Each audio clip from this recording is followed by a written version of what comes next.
All right, what's happening, everybody? I'm your man Akeen, and welcome to the Sports News Insider College Football Blog. Week 9 of the college football season, here to give you my key matchups and predictions. Start with tomorrow night's game between Miami at home against Virginia.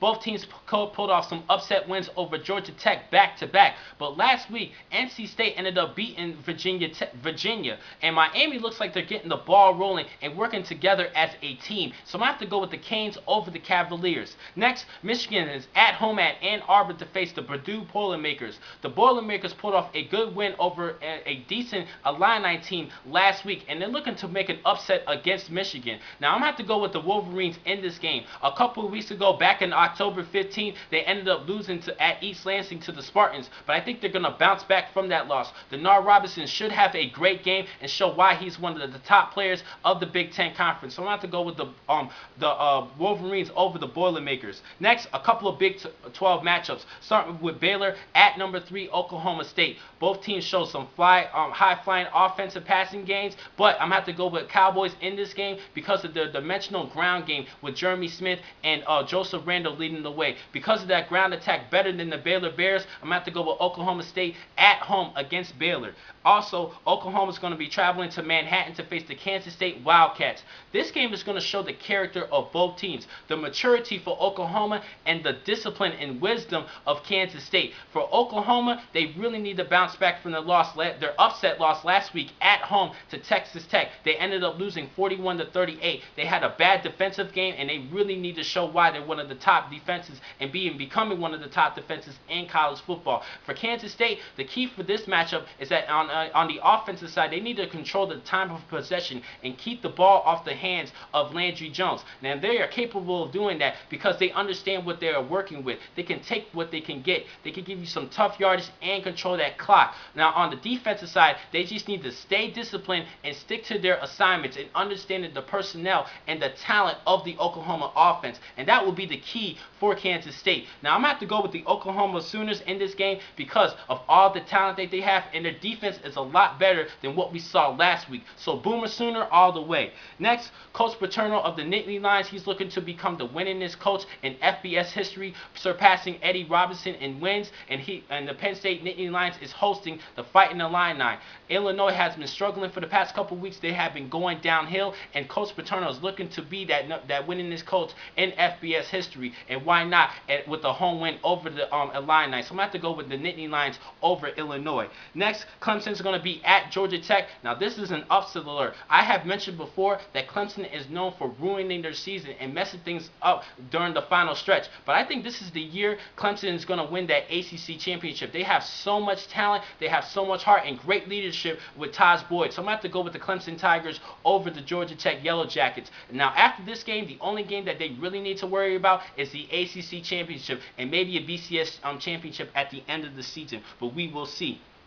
Next, Wisconsin's going to be at Ohio State. Wisconsin showed a lot of heart last week in their loss against Michigan State, down 14 in the second half, but quarterback Russell Wilson led the team leading them to a couple of touchdowns, tying it 31-31, and that showed a lot of courage and a lot of heart in this team. And I think because of that, they're going to bring it into this game at Columbus and beat the Buckeyes. So I'm going to have to go with Wisconsin in this game. And Stanford, they're going to be traveling to USC to face the Trojans. Stanford last week showed their ground game, rushing for 446 yards against a good Washington team. And because they've been showing good balance in that running attack, I think that's going to prevail a victory over USC. So I'm going to have to go with Andrew Luck and the Stanford Cardinals over USC. Now, I have to give you my upset pick of the week. I'm going to pick Tennessee over South Carolina. South Carolina is still ranked in the top 20. This is a good team, but they're going to have to play without running back Marcus Lattimore, who was out with a knee injury for the rest of the season. So that's going to be a tough void to fill in for South Carolina,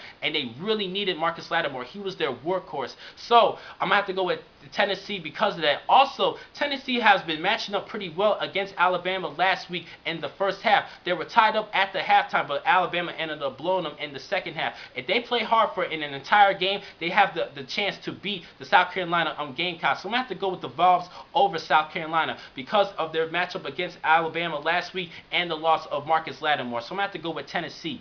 Next, my game of the week, Michigan State at Nebraska. Both teams have great defenses, a good offensive line for Nebraska and a great defensive line for Michigan State, and that's going to be a key to this matchup. But I'm going to have to go with Michigan State over Nebraska because they have a better passing attack than Nebraska. Kirk Cousins is a better throwing quarterback than Taylor Martinez. Taylor Martinez is the better athlete, and we all know that Nebraska can run the football, but he really needs, in order for Nebraska to win, he really needs to work on that passing attack. He has been improving, but he needs to stay fit for that passing game in order for Nebraska to win. And I don't think he's going to be capable to do that against a tough Michigan State defense. So I'm going to have to go with Michigan State in this game. Now, this Saturday is going to be a great game. We're going to see a lot of key matchups. But also, for a side note, it's a very good, important Saturday, especially for me. Why? Because it is my birthday this Saturday, the 29th. I cannot wait. I'm turning 25. The Big 2-5. I'm going to have a big party at Aviza's in Washington, D.C. I'm going to have a great time. I'm going to watch these games, keep you guys posted during that day. I'm going to shoot a couple of videos, show you guys what I'm doing, and I'm going to have a great time. Now, I expect some birthday wishes from all of you guys. You know what I'm saying? Give me a couple of shout-outs here and there. I'm just joking with you. You don't have to, but I would appreciate just a couple of shout-outs just to give me some spirits, a good spirits for my birthday. It's going to be a great day in college football. Plus, the next time I'm going to catch you guys is on Monday, where I'm going to give you a recap of Week 9 of the college football season. Thank you for watching today's vlog from Sports News Insider. I'm your man, Akeem McCall. Be easy.